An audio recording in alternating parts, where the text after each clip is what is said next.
Uttarakhand. So we discussed on the various issues related to the calamity and the possible solutions for this. And we had a very good panel on that day also. So today we are discussing about artificial intelligence, opportunities and challenges which are coming, which will be coming in the future. So we have a 4-member panel here. I'll just introduce briefly to them, to you, the panelists. Mr. Mathew James Ballet is a very well-known name. Mr. Mathew James Ballet is an internationally recognized pioneer and author in the field of innovation, artificial intelligence, smart cities, and the Internet of the Things. His extraordinary leadership is widely acknowledged throughout governments and private sector. And he's an international figure. Welcome, Mr. Mathew. I hope you are able to listen to us. Then we have, thank you. So welcome. We have also Kishore Balaji. He is currently as the Director, Global Trade Policy, and is focused helping government in the region develop optimal policy and regulation around the trade, digital trade and technology policy. Welcome, Mr. Kishore Balaji. Hope you are able to listen to me. Okay, we have third member in the panel, Dr. Rahul Katarya.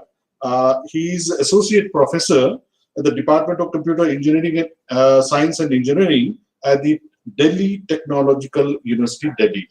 And he's a recipient of many awards, including BRICS Young Scientist Award also, and he's in the profession of academics at DTU, New Delhi. We have with us Ms. Nuriya Ansari. Ms. Nuriya Ansari, she is the managing partner at Learning Links Foundation, and she has over 15 years of experience in leading very large-scale programs, managing diverse government and corporate stakeholders, and she has led complex networking, initiated the adoption of new educational solutions that focuses on emerging technologies like AI, IoT, VR, AR, and redefine existing operating models to prepare the younger generation with future workshop skills. Welcome, Ms. Nuriya. Hope you are able to listen to me. Yes, I can hear you clearly, sir. Yes, welcome. With me, I have Sri N. Ramadas Iyer, who is a very senior curator in our museum professions. We say the developer of the exhibitions and the main communicator, main pillar of the museums as curators. So he is also heading the education section of the National Science Center, through which we organize such kind of discussions, programs, hands-on activities, and different kind of activities. So we have, I'm privileged that we have with us Sri N. Ramadas Iyer. Sir, welcome to the show. Thank you. And he will be moderating the discussions. And I do hope that the viewers may also have a lot of questions which will be answered at the end of the program. So we'll start with the discussions on the various issues related to artificial intelligence. What are our opportunities and what are the threats? Which kind of industrial revolution it is? We have already seen 1, 2, and 3. So how far we are going to have this? What is the change we may see in our lives? Will it be very techno savvy, or it will be a part of the life? And will there be some changes in the education, technology, trade, businesses, and all these three we are going to discuss with this. So without wasting much time, I'll hand over the forum to Sri Iyer. Thank you. Welcome to all of you for this panel discussion, and I thank you all on behalf of National Science Center for sparing your valuable time today to be with us and to educate us and our viewers on different aspects of artificial intelligence, machine learning, its implications to the society and things like that.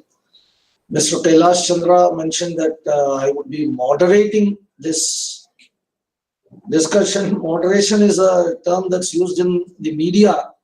I am the one to moderate this discussion. I will be facilitating the discussion. In fact, I would be linking our viewers whom we expect in big numbers to join us on this live streaming, and their questions I will be asking you on their behalf.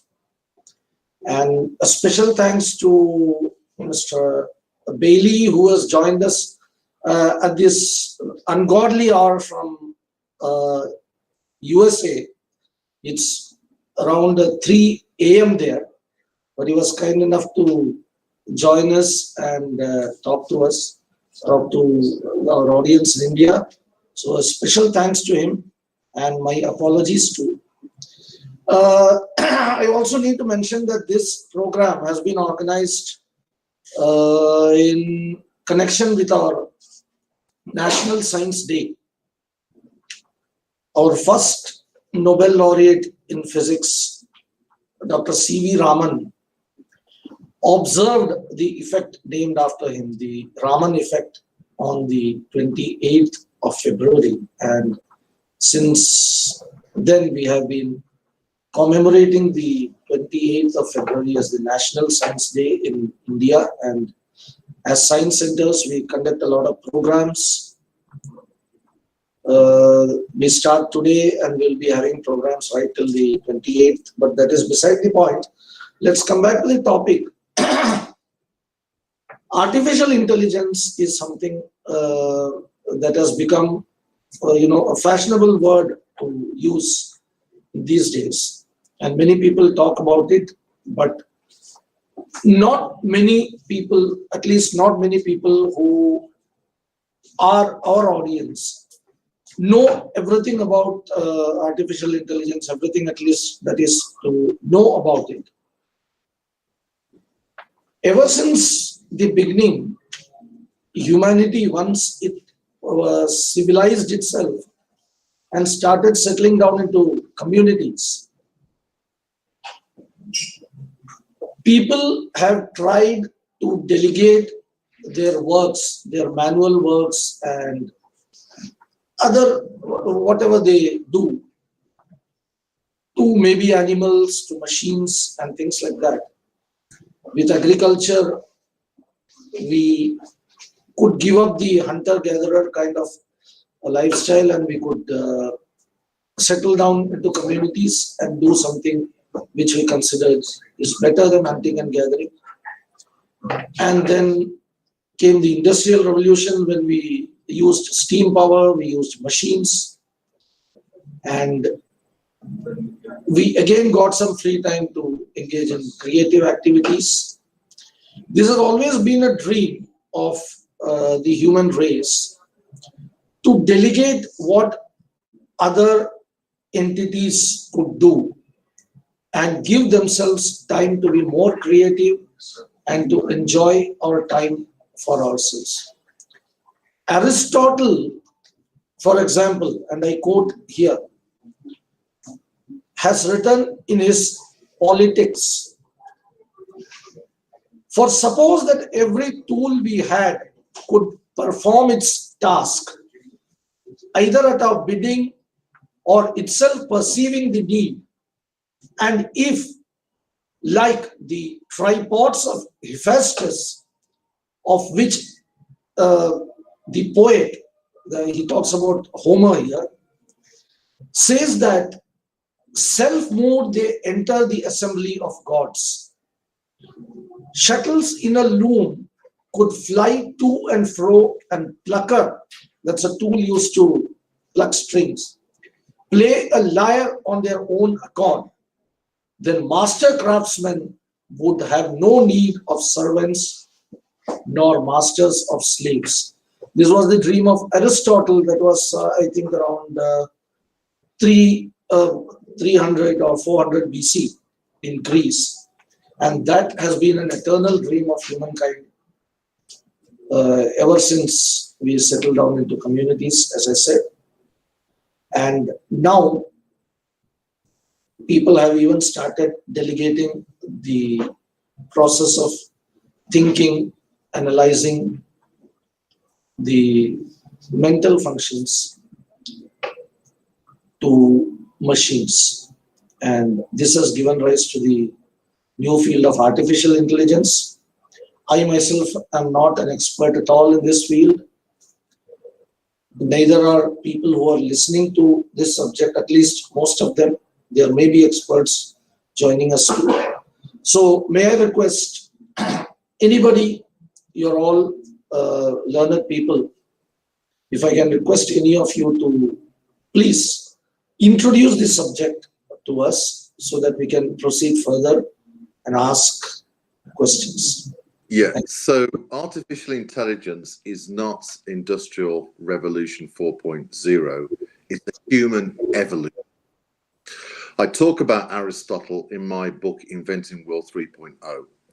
And what we're looking at is a new intelligence, or the emergence of a new intelligence, to achieve the dream you just shared from Aristotle, where logical decision making at lightning speed starts to bring more automation to society. But it's beyond automation.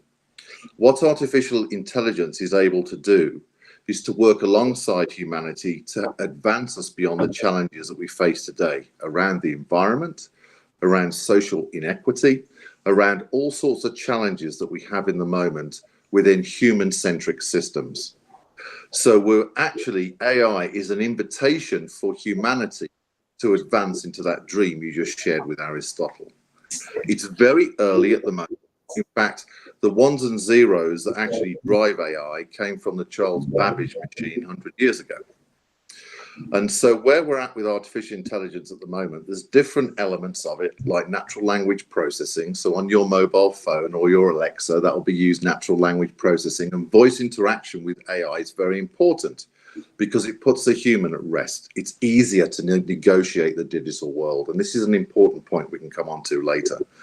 There's other things like neural nets and machine learning and other aspects of artificial intelligence that can be used to ensure that our cyber grids are safe, to ensure that we detect cancer earlier in genetics, to ensure that our cars are safe, and many other aspects that digital technology with fantastic logical thinking operating at lightning speed can make things more efficient. So really, the artificial intelligence is an invitation for humanity to evolve beyond the human-centric challenges it has today into what I believe, and in the words of Rajiv Malhotra, into a new paradigm in which humanity is liberated to discover more of its human experience, as opposed to being beholden to the human-centric systems and the inequities that we have today. Thank you, Mathew. What you say essentially means augmenting the human intelligence using external entities is what artificial intelligence is. And if we go into the technology that is employed to do this, can I request Kishore Balaji to shed some light as to what actually is the technology that's being currently used by the industry to implement this dream, as Mathew calls it? Yeah, so firstly, thanks for the invitation and congratulations on the National Science Day. And it's an honor to be sharing screen space with my fellow panelists. And in my view, I think more than deliberating deeper on technology per se, perspective I'd like to bring in today is of that of a worried parent, because we are at the cusp of this fourth industrial revolution. And like Mathew said, fourth industrial revolution is essentially a large change, which in several ways can be accelerated by use of AI. And everything that we see in everything we saw as kids in science fiction movies today are coming true. The careers of tomorrow, the jobs of tomorrow aren't invented today. We are grappling with an education system which believes in educating rather than providing learning outcomes. So there are several challenges that we are grappling with today on one hand. On the other hand, the biggest miss that I see as an ecosystem, as a learning ecosystem, we could do potentially is to mistake AI for another technology. AI to me, I mean, when you meet a common man on road and we speak about AI on several contexts, we are a country which has been really grown on the backbone of technology services, etc. So we are the blue collar workforce for IT, globally. And when you meet people on the road, they would think of AI to be the next C++ on that line of extension. C, C++, Java, call it what be. And it's assumed that something needs to be learned for you to go and join a global workforce, which is truly not the case. If you just take a step back, the potential AI can have on mankind is 10x of what the internet had on mankind. So it's not about a programming technology per se. It's far more exponentially greater. It can have far more impact, like uh, our previous speaker was mentioning, on mankind. The opportunity that we have in front of us is, internet came to India in 95, and about close to about 25 years later, it contributes to about 15% of our GDP today, right, in terms of core economic value. We have, of course, a huge demographic dividend. India entered the golden era of demographic dividend last year, if I'm not wrong, which would mean we have vast, immense, semi-learned population, which can be skilled specifically to leverage this technological change. Now, imagine the potential that AI can actually bring onto Indian economy if the ecosystem came together to drive a change of something that has got a potential of 10x of internet in about, let's say, 5 years. So we're talking about a potential economic value addition to India of about 15 to 20% of the GDP, say about 950, $960 billion in just 5 years. That's the opportunity we are today challenged with. And in my little view, if we miss the woods for the trees by treating AI as one skill that has to be drilled into everybody in the learning space, I think we will miss the purpose. Having said that, I'll just take 2 more minutes to just place my initial comments on what are 2 or 3 things that I think we should be trying to do or get right within the ecosystem, and then I'll pass the mic on to the next speaker. I think fundamentally, we as people who worry about scaling the future have to truly begin to think radically differently about how we focus on learning and not education. Somehow in India, when we bake the education ecosystem for scale, we confuse ourselves with education to learning. Both are different in several ways, right? So I think we need to look at rediscovering the way AI skilling can be imparted in our learning ecosystem. The second thing is, we have to pay attention to the workspace of the future. So as we progress into the workspace, 2 years from now, every work environment will have 5 generations, working in a same team, same project, and so be. So inclusion becomes extremely critical. It could be around gender, it could be around age, and so on and so forth. The third thing we should focus on is we cannot skill the workforce for a future that is yet to be discovered, right? So the future of jobs, like, if you famously people drop the quote, the future jobs are not discovered today. However, there are some building block skills that we can prepare the workforce for, right? Adaptive learning, design mindset, cognitive load management, sense making, cross-cultural competencies, transdisciplinary capabilities. I think we should look at how our education system can be catering for some of these skills which will last our kids in future as they step into the AI world.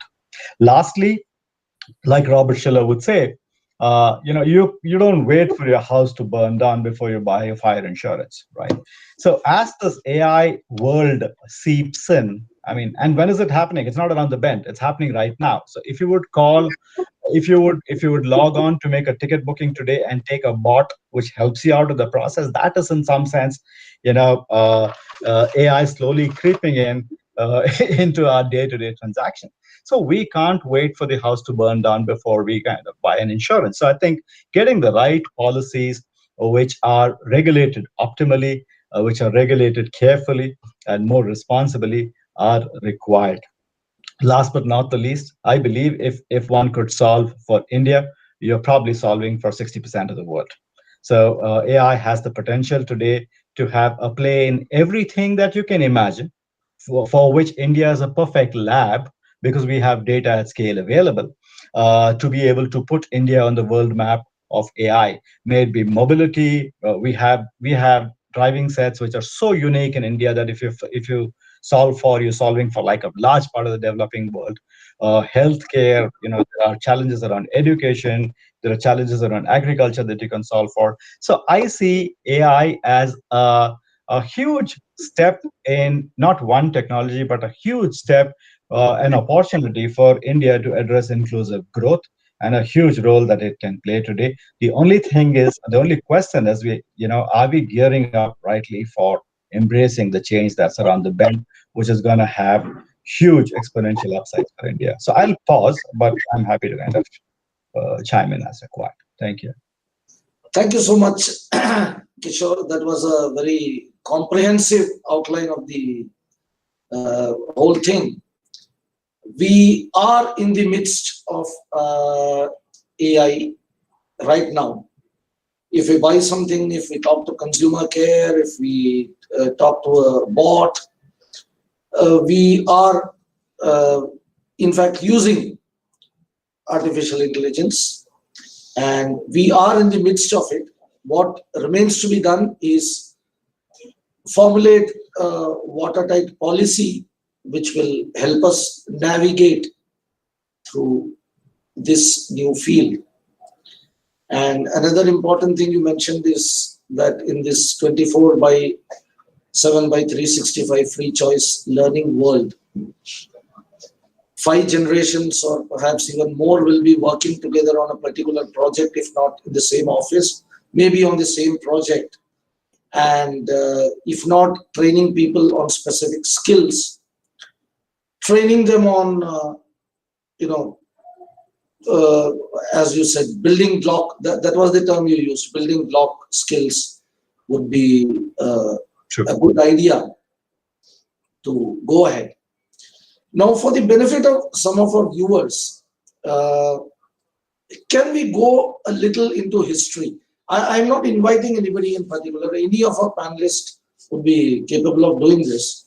A little back into history and telling us what this Industrial Revolution 1, 2, 3, and 4 have been, and what the Internet of Things have been. If it comes from you, it will be better. It will be more authentic. May I request any one of you to please tell us a little more.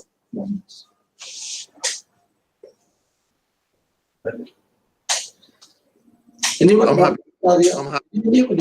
Yeah, Mathew, yes. I don't mind. Thank you very much, Kishore, for your views. I think that that was a great start to outline the opportunity and the challenges for India. Really, the industrial 1.0, 2.0, 3.0, and what they're calling 4.0, which I think is a mistake. I think it's beyond that. Really is about greater connectivity between communities through technology like the internet, or maybe wireless technologies. It's greater deployment of computing in order so we have distributed power and distributed intelligence to make decisions in our factories, to make decisions in our hospitals, to make decisions in our communities. So when we saw the rise of the internet, that obviously allowed trillions of dollars of new commerce to emerge as businesses became online, and that was a huge opportunity. And you're probably aware that Sir Tim Berners-Lee, who invented the internet, said actually, and recently, we have to start again. We have to put ethics back into the internet and an agency of people's data. So the internet itself is going to have to be reinvented at some stage. And I talk about this in my book. The Internet of Things that you talked about is a multi-trillion-dollar economy. And really, it's an important stage. And this is why I was involved in it. Deploying sensors within society, within our environment, in our hospitals, in our schools, in our transportation systems, in our manufacturing plants, in our agriculture. What it does, it allows us to get data from physical world systems that then allows us to understand what's happening in the physical world. And then we can use data and intelligence to then start to understand and automate and make things more efficient. So the Internet of Things was a very important start for the evolution of artificial intelligence because it enabled a lot more data across a lot more aspects of society and human living. And so more data and broader data allows us to actually train AI in new different applications and actually get its decision making right. Things like smart cities are incorporated, I think, within the Industrial 3.0 and 4.0. And this really is about how do we digitize human living, if you will? How do we deploy edge compute with faster processing on our streets and throughout our buildings and in our transportation systems, making decisions at the edge right next to human living? Having data centers, having things like 5G, so we have faster communication between the applications. Really what it is, it's trying to use the digital world to create balance with human living and also to cater with the challenges of increased pressure on resources and services to serve citizens that are within cities and communities. So really smart cities are a step forward in humanity's partnership in human living with the digital world.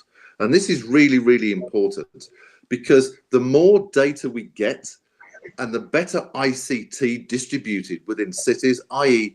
the if you like, the living world of artificial intelligence, where it can be at the edge and in the cloud and also distributed horizontally, then that means we can actually train AI to be in applications within our cities to make them even more automated and to make better decision making.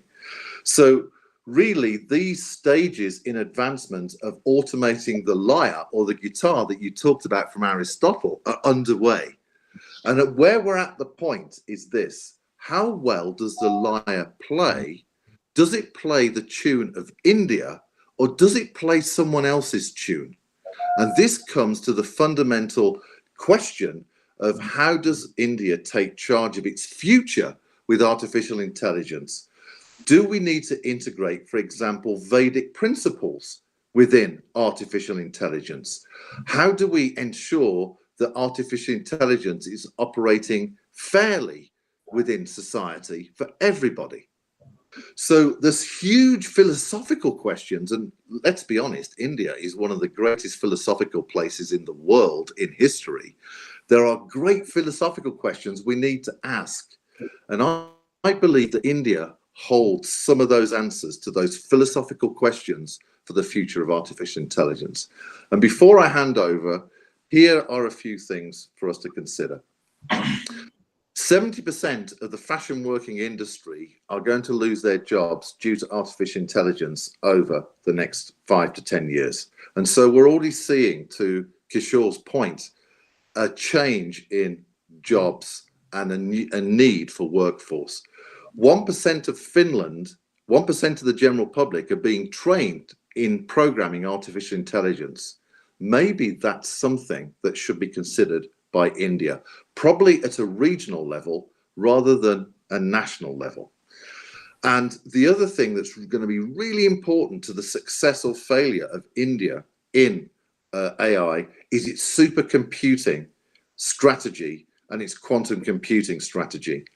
You see, when we have supercomputers deployed throughout society, available to academia, government, and business, then we can train artificial intelligence faster and basically start developing applications to be deployed in Indian society and actually keep India ahead of the pace of the game, keep India on the edge of the transition, and ensure that the whole of India is moving up together, as opposed to being left behind with only those regions that have supercomputers and those that do not. I'll hand over to the rest of the panel. Just a question, Mathew. Can India or any country be left behind or be ahead in this field when this appears to me to be a stream that's carrying all of us forward together? Can somebody be left behind, or will they be swept along with the tide? Or would you like to comment on that before I go on? Yes. To, yeah. Yes, and the answer is yes. Absolutely, countries can be left behind. And one of the things, so if we look at Canada, Canada has a wonderful national supercomputing and AI strategy. They have brought the nation together. They've invested in supercomputing in 4 different technology clusters to get different aspects of Canada innovating together for domestic transition and also for exporting as well. So countries absolutely can be left behind if they do not have the right policy, the right investment, and the right mindset to artificial intelligence. To Kishore's point, which is really important, this is not about the industrial mindset anymore. This is about liberating the population of India into a new social experience and economic experience. This is how big it is. So yes, countries can be left behind. And so some of the things that India can do, which are really important, first of all, is put security around your digital borders. That means a strong cybersecurity so you don't get invaded by rogue AI agents. Make sure that your AI ethics strategy is really, really robust so it aligns with the cultures and beliefs of India. You're going to need a clearinghouse, a national and regional clearinghouses to ensure that artificial intelligences that are innovated within India or exported into India comply with your ethics, your beliefs, and your values. Consider this a digital citizen test or a citizen test for a new member of society. And that will ensure that only artificial intelligence deployed within India aligns with its cultures, its beliefs, and its vision for the future. Now, this is my view. I think Prime Minister Modi's on the money. I think that India can become a global powerhouse in artificial intelligence. It has a tremendous intellectual prowess in IT and ICT. And so with some of the suggestions from Kishore, I believe that we can upskill the innovators within India to be experts in artificial intelligence. And I believe that India can become not only a powerhouse to determine its own destiny and not beholden to another nation, but also to assist other nations, like Kishore's point, 60% of the developing world, in their transition and their partnership with artificial intelligence. And India's at a decision point. What is its destiny and purpose in the world? And my view is that I think India will shine. Thank you, Mathew. We would love to hear a little more about this enmeshing the national culture with the AI stream at a later time. Let me now ask Dr. Rahul Katarya, as a professor in a university, sir, can you talk a little about the technologies that are involved in this artificial intelligence and machine learning technologies? Dr. Rahul Katarya, please. Yes. First of all, I am very thankful to National Science Center, New Delhi, and my friends, colleague Mathew, Kishore, and Nuriya Ansari. Yes, definitely. Just before I proceed, I will introduce about myself. I am working as a associate professor in Department of Computer Science and Engineering in Delhi Technological University. The old name is Delhi College of Engineering. That was 1941. That was the first in British time that was set up by the Delhi government. And I'm also in associate dean in international affairs. and I'm also a I'm working in the area of artificial intelligence. And yes, of course, there are lots of challenges, as the title is suggesting, and lots of technology that are developing day by day in this area, artificial intelligence. I have visited so many developed countries, and so many countries, as I was selected as a young scientist last year by the Japan, and last year also I was selected as a young scientist in BRICS country. This is the group of the Brazil, Russia, India, China, and that South Africa. And I also in a research collaboration with various universities in New Zealand and the Japan, the Colombia. Yes, so we are working with the technology that you suggested. Yes, definitely. Now the area of machine learning is, or AI is towards the deep learning. The deep learning, what exactly is the deep learning? Is what that we are in the area, or you can say era, that we have to you can say analyze the data in a real time monitoring system with high processing powers in terms of you can say the processing or a memory, or we are in the era of big data. So fifth decade back, that was very you can say we don't have that particular such type of processing powers, but now we are in the era of deep learning, as uh, Dr. Kishore advised, that data availability. Yes, of course. And of course, because now we are generating the data very you can say very regularly. You can take any of the example. We are get up early in the morning, we are generating the data from, yeah, we are you can say driving the car, GPS location, you are using a phone, you are sending the messages.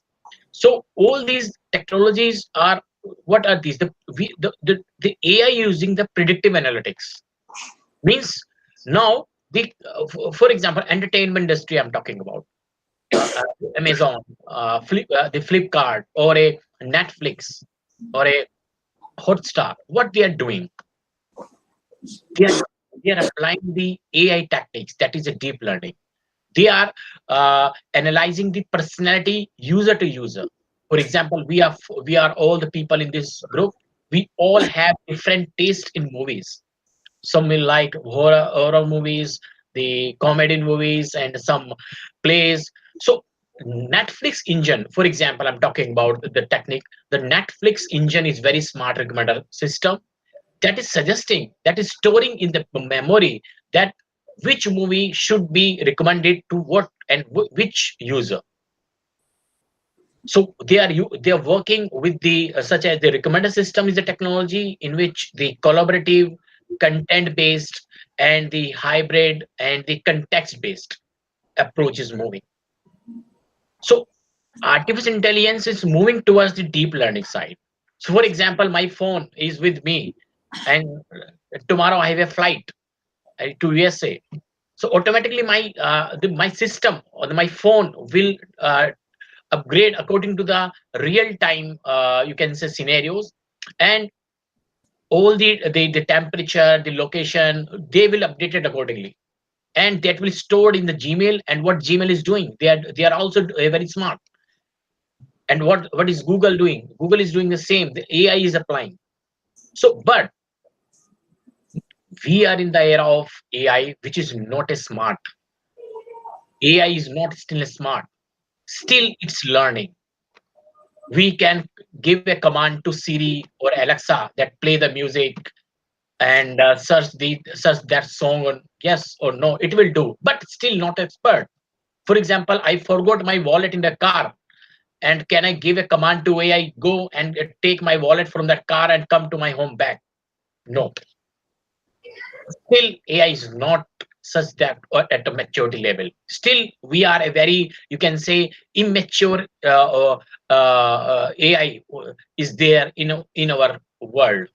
But definitely The AI is what? That is machine learning, that is supervised and unsupervised, and the reinforcement learning. So self-driving cars, what are they doing? They are analyzing that how without the human they can drive the vehicle without any accident. But recently, there is a chance for 0.1%. There is a chance that accident will occur. Yet that happened. But still, that accident occurred because there was still a scope.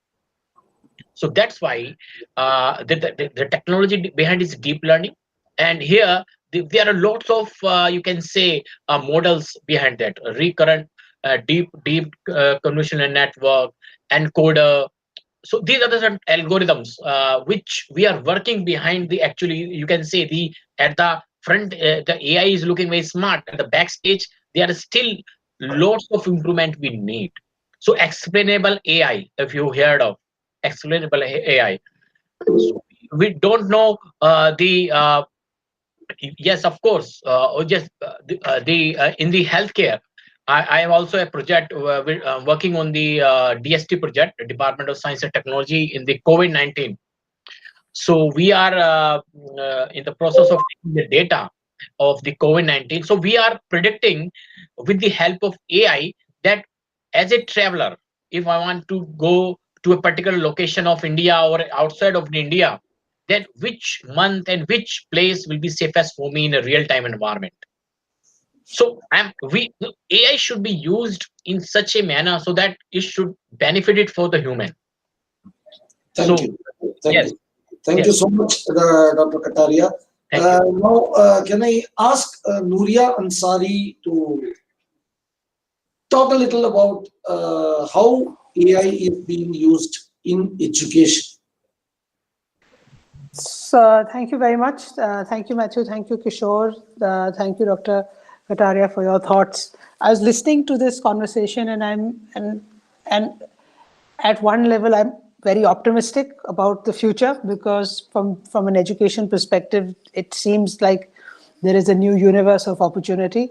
And at the other level, it saddens me and it frightens me, because when I look at education and I look at the crisis of learning that we are going through right now, I am wondering whether the future generation of students coming into the workforce would be actually able to accrue the best benefit, best potential of the technology that is available. When I look at AI and I step back and I say, what are the skills necessary for a strong workforce that can work in an AI environment? And it comes back to math skills, and within math skills, it comes back to algebra, calculus, probability. And what I see even in India and across the world is that 50 to 60% of the children who would otherwise take math in secondary education are now not taking math. So traditionally, India has had a very strong math environment, right? We all of us, I think, in this room did 11th and 12th in math. Math had to be done. Increasingly, math does not have to be done. Children are not taking math. And when you're not taking math in the 11th and 12th, you're not doing algebra, linear algebra, calculus, and probability. So that's that first bottleneck that's coming in with us, where we don't have good quality math professionals coming out. The second challenge that I'm looking at is teachers. It is unheard of. In the pandemic, globally, 16% teachers actually resigned from their jobs. The teaching profession, no one ever resigned from the teaching profession.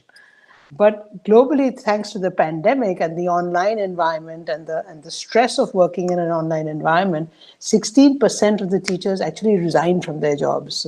There are 16% less teachers in India today than there were pre-pandemic, for example. And if you look at what a teacher's job is, and she spends 50 to 60 hours in a class, in a school environment or a learning environment, she only spends those 25 hours with students. The remaining other work is around, administrative work or testing work or other kind of non-academic works. So that and these 3 or 4 data factors, I'm staring them at the face and I'm saying, how do we leverage the potential of what Kishore and Mathew have shared? How do we make AI, India, a true AI destination? What needs to be done systemically at school education so that college education can accrue the benefits for Dr. Katarya, and tomorrow, Kishore's organization can actually have a viable workforce.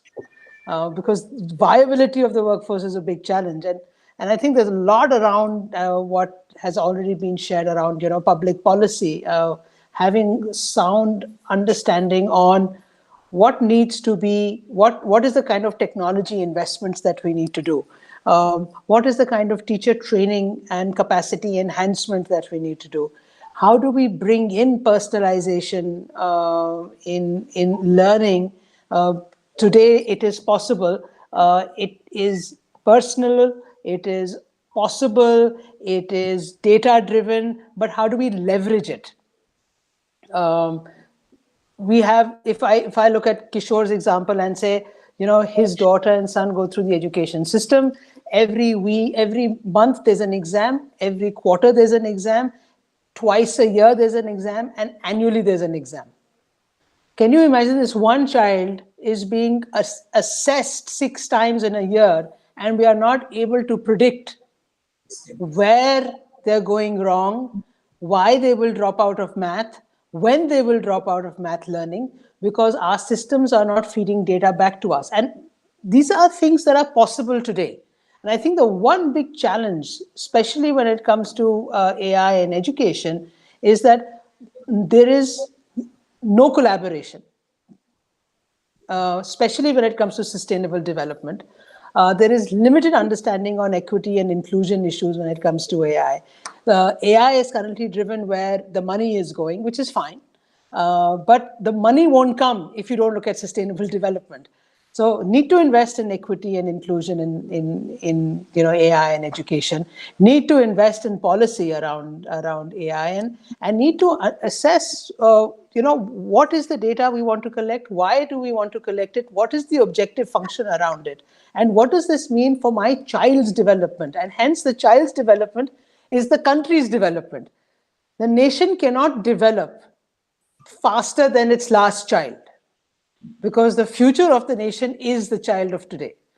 So while I'm very encouraged by the potential of AI, and when we teach AI in our schools, and when we teach whether it's NLP or chatbots, my larger fear around it is that, do we really understand the human evolution required, the cognitive revolution required, the ethical revolution required to really embrace an AI connected world?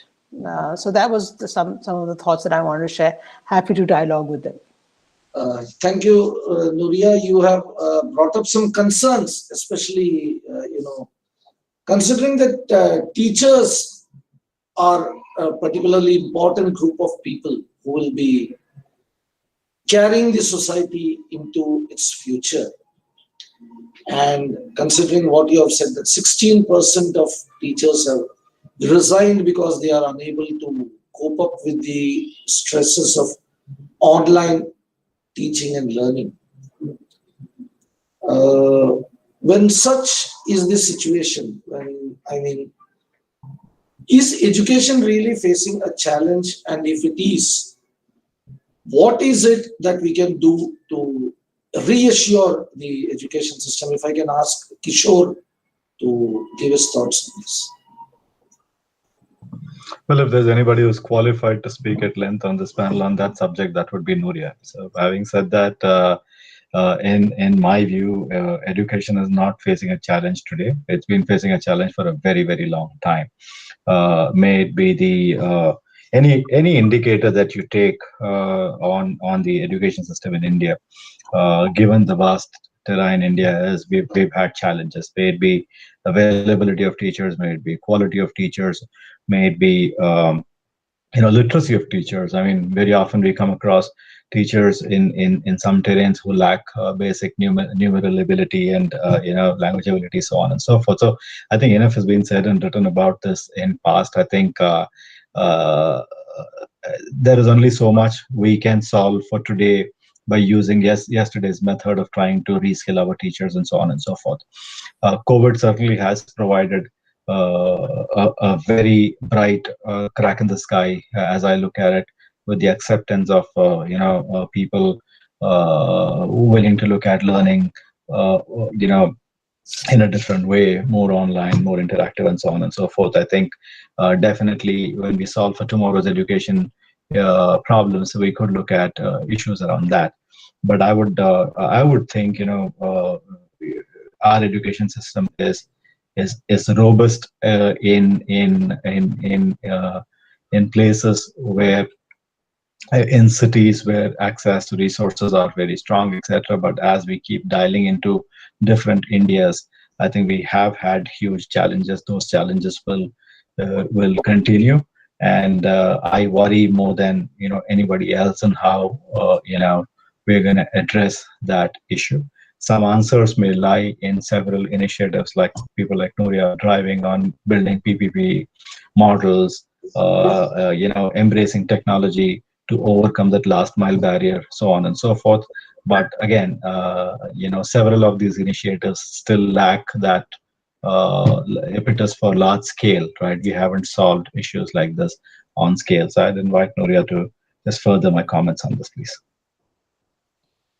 Yes, Nuriya, if I may add to what Kishore asked, you address the concerns of, what the children are facing in the future, how the teachers will be able to cope, how will the students being led by teachers who are themselves a little apprehensive to cope with all this in the future. If I may add to what Kishore asked, can AI itself be used as a tool to enhance better understanding and hand-holding to students and teachers so that they can emerge into newer horizons better equipped? If Nuriya can answer this. Sure. And I think to Kishore's point, if we try to do the same way of solving a problem that we've been solving for same method we follow to solve a problem, and you're not getting the results earlier, you're not going to get the results now. I think teacher capacity building, working with teachers in classrooms has been done. And I think today, what we realize is that that's where the opportunity for, let's say, a data-driven or a data-backed, active feedback loop environment, which AI can present to a teacher and to students, can actually then leapfrog. Because if you're going to try and use incremental methods to improve learning, we are in a crisis. We've been in a crisis. And very soon, with the requirements of the new industry, the requirements of the new Intels of the world, we are not going to have enough employability or enough jobs in the market. The kids are not going to be skilled. So yes, there is a massive opportunity that I feel personally, and we're seeing the beginnings of it. We look at what's happening, let's say, for example, in China and Brazil around personalization, around collaborative learning, around intelligent tutoring. We know that Khan Academy is trying to do some of that. There are some private enterprises that are doing around, being responsive to a child's learning rather than looking at, one system fits all for child's learning. We also know that there are ways in which, data can feed better inputs to teachers.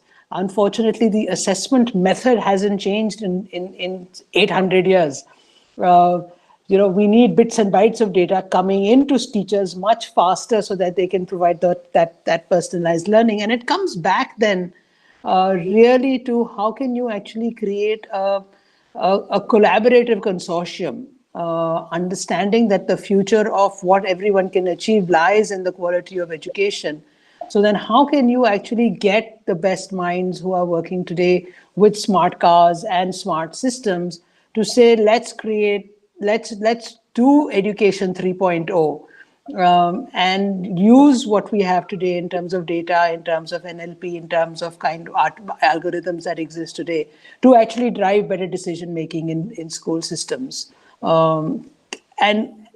And to Kishore's last point, that if it's not done with the last mile, then the gap that exists between the privileged and underprivileged or under-resourced is just going to increase. It's going to become the next big gap. We already have that in economics now. We'll have that also in education, and equities issues will be massive. Yeah. Thank you. Nuriya, you talked about leapfrogging rather than, crawling into the next paradigm. Can I ask Mathew whether this leapfrogging approach would, interfere with properly enmeshing national cultural values with AI? That's a great question. And in my book, I'm going to show it on the screen, Inventing World 3.0, Evolutionary Ethics for Artificial Intelligence, discusses how do we look at culture and spiritual traditions of the day. How do we bring them into the mindset of artificial intelligence so that culture is advancing with technology and no longer oppressed? And so these cultural issues are really, really important. Now, India has a tremendous national culture, but it also has subcultures in different regions and dispersed throughout its beautiful country. So I believe that cultural leadership in artificial intelligence, and probably philosophical leadership as well, is going to be important, because as we shape artificial intelligence to work with every citizen well, and to work with personal cultures as well as national cultures and regional cultures, it will have to have subtle nuances in its decision making. So trust in one aspect of society with one individual of a particular culture may differ with someone else of a different gender and a different social demographic. And so to Nuriya's point, which is absolutely on the money, this is why AI ethics and cultural diversity in the innovation of artificial intelligence is going to be really important. Now, Dr. Rahul has talked about deep learning, which is modeled on the brain.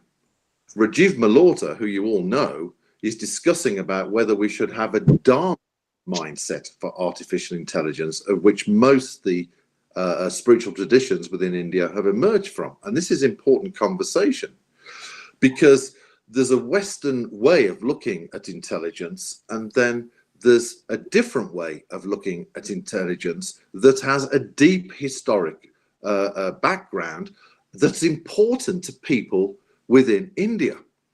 So cultural development and cultural integration into the mindset, what I call cultural principles, because that's everything. Putting cultural principles inside artificial intelligence in its digital mindset, in this new digital life form, is going to be important, whether it's accepted within society or rejected. Because if it starts making decisions based on, let's just say, non-Indian type of values, or maybe Sikh or other types of values, then effectively that's going to cause a problem. And so artificial intelligence itself needs cultural diversity within its mindset if it is to do well in society.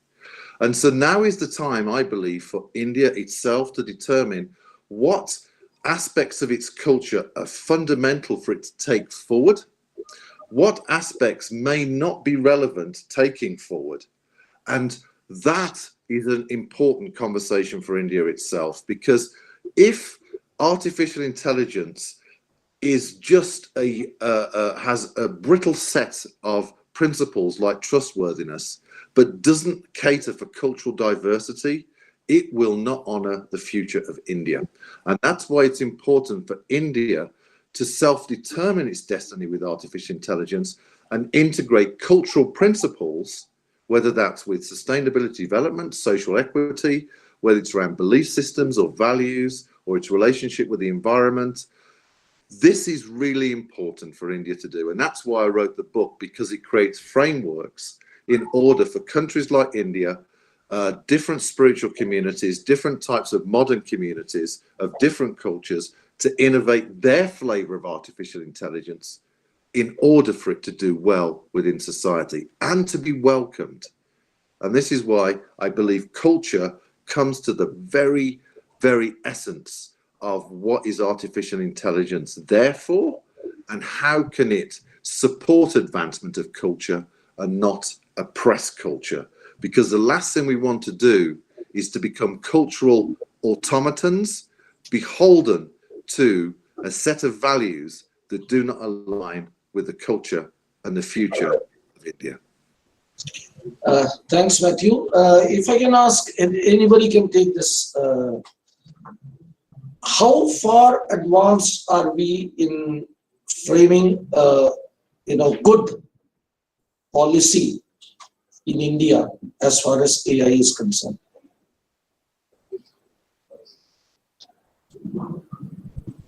I could go first. I'd like to lead in from Matthew's comment on India finding its own model of AI evolution, right? I mean, from that perspective, I think I'm of the opinion that India is recognizing, leading into the policy question too that you asked. I mean, there are a couple of policy papers from AI specifically on from Niti Aayog specifically on responsible AI that have been published. I think India recognizes its potential, that India needs its own model of AI adoption.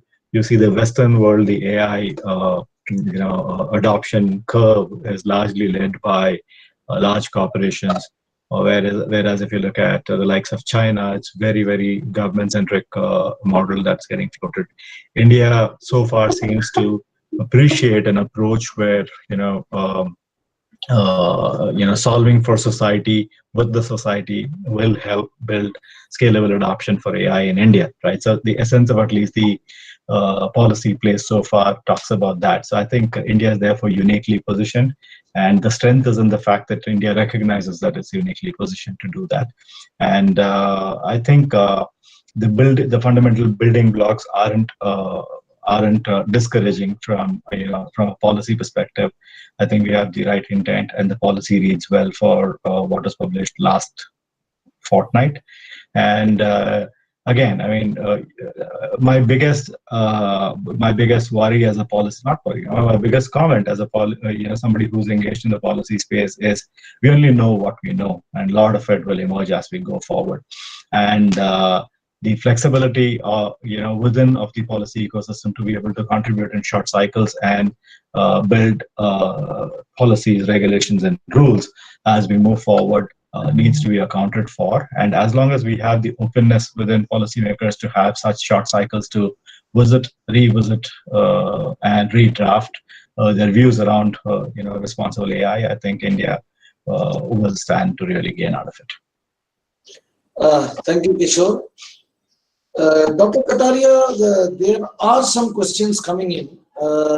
These are technical questions, and perhaps you would care to answer them. Like the role of neural networks, natural language processing, etc. in AI. Professor Katarya or anybody else? Yes, thanks. Basically, NLP, sentiment analysis, and the social networks. These are the, you can say, areas where AI is playing a very important role.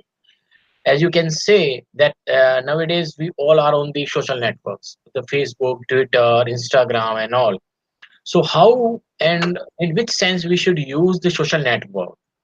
And that definitely the companies such as Facebook and Twitter, all the companies have their own you can say AI system in which they are regularly analyzing the profiles, such as they are antisocial, and how that hate speech and all this type of content which is not good for the society, they are working on it. So definitely the NLP, natural language processing, in which the tweets in English, Hindi, and English means the word, the English plus Hindi. Most of the time Indians use the word English plus Hindi. So these are the sensitive, you can say, recommender systems and the AI based systems which are analyzing daily and regularly these systems, and which should be very as a human being, we should be very careful whenever we are, whatever we are posting, because in the online, whatever we are posting is always online. Whatever, if we see that I will delete it, no, it will save somewhere, as in the say, for the in a generalized term, it can be retrieved. So as a good human being, as a good as for example, you are a student, then you should be very careful whenever you are using the your social networks. As you can see, most of the companies are now smart. How they are, first of all, before checking the resume, before analyzing the resume of any applicant, they are analyzing the social network profile. Similarly, most of the countries have started their visa permission. Whenever they will grant the visa, they will check uh, the how the person is on the online social networks. So definitely, that the question that you suggested. They have definitely NLP and the hate speech and the opinion mining. All these are coming with the AI. Yes. Can I add something there, if that's okay? Yes. Thank you very much. One of the challenges we're facing as a global society is about agency over people's data, i.e. people owning their data. And one of the challenges that Dr. Katarya just mentioned is that if there's no agency of people, so what I mean by agency of data is that people owning their data, there's how the data is used and where it's used and what it's used for. We don't have that at the moment. So primarily that data that is unethical is being used to train AI, and so AI itself is fundamentally unethical within these social media platforms. So one of the biggest conversations we've got as a global society, and this is important for India, is what is the policy around data governance and people's agency and ownership of their data and transparency in order to basically ensure that the data being used to train AI is ethical. And this is important because the trust paradigm that we have at the moment, there's a real issue with trust. People do not trust the government or the private sector with their data. So if we bridge the trust paradigm where people have greater transparency and ownership over their data, then effectively there's more data sets they'll open up in order for us to train more AI, better AI, and actually they're part of the conversation. We dispel the trust bridge or the trust issue that we have at the moment with the general public.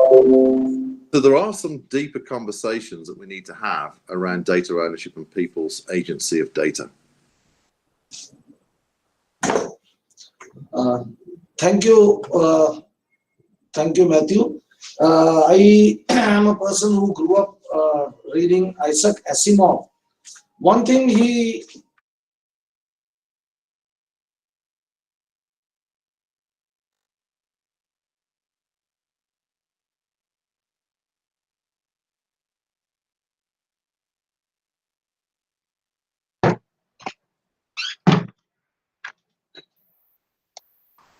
Are people still there? Hello. Hi, how are you? I'm really enjoying your comments. I'd love to. I'll message my email ID. I think we should carry on. Yeah, I'd love to. Hi, Kishore, you're back. are we online? I mean, there seems to be some problem here at our end. Are we all together? What I was asking is, information seems to be shifting out of the human body. It seems to be outside. The bulk of information that's available to humanity these days doesn't seem to be within the control of the human beings themselves. It seems to be outside. Are we losing control of the whole corpus of information? And this is a question from ordinary people, a fear that people raise often. Are we being overwhelmed by data which is outside us, which is beyond our control, and can we do something about this? Yes, so I'll say something briefly before I hand over to the panel, because I'm sure they've got great thoughts.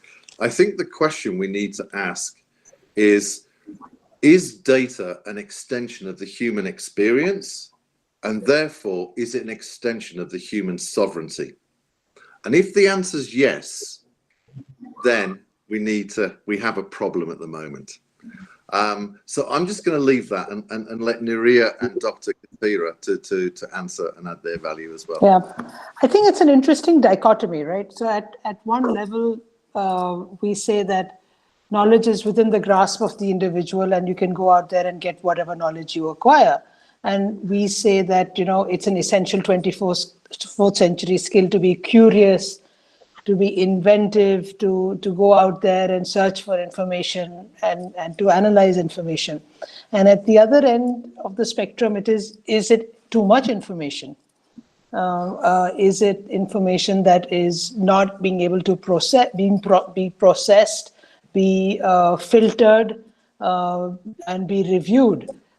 So I think the way, and again, I think it's a response as citizens and supported by active governments, supported by really a community, about how do we teach children very early on how to deal with information overload. Information is there. We need to address how to deal with it. It's a very interesting study that I read once, that youth in developed worlds spend less time on smartphones as compared to youth in developing worlds. So in India, we may have less access to smartphones and 5G and 4G, but when we do have access, we spend far more time on it than children and youth our age in, let's say, where Mathew is sitting or any other developed world. Because there is a relationship that has been formed with data and information, which is still not formed in a developing world. Thank you. I think this program was for about 1 hour. I think we have already, we are at 1 hour and 15 minutes, and we have barely scratched the surface. That shows how important this subject is and how much we need to discuss and talk about it. And perhaps we'll be reconvening one day very soon. We'll be talking a little more about this. I must thank you all of you for joining us, because all of you are doing important work and your time is valuable. So I thank each one of you for keeping aside what you have been doing and joining us, and Thank you, sir. Giving us your thoughts about this very important subject. Maybe one day soon we'll get together again and we'll discuss this in much greater detail. Thank you all, and a special thanks again to Mathew for staying awake at this late hour and talking to us and sharing his thoughts with us. Get some sleep. Yeah. Thank you. Get some sleep, yeah. Thank you, Dr. Katarya, and thank you, Nuriya. Thank you all for being with us today. Thank you. It's been a pleasure. It's been a pleasure. Thank you. Thank you. Thank you.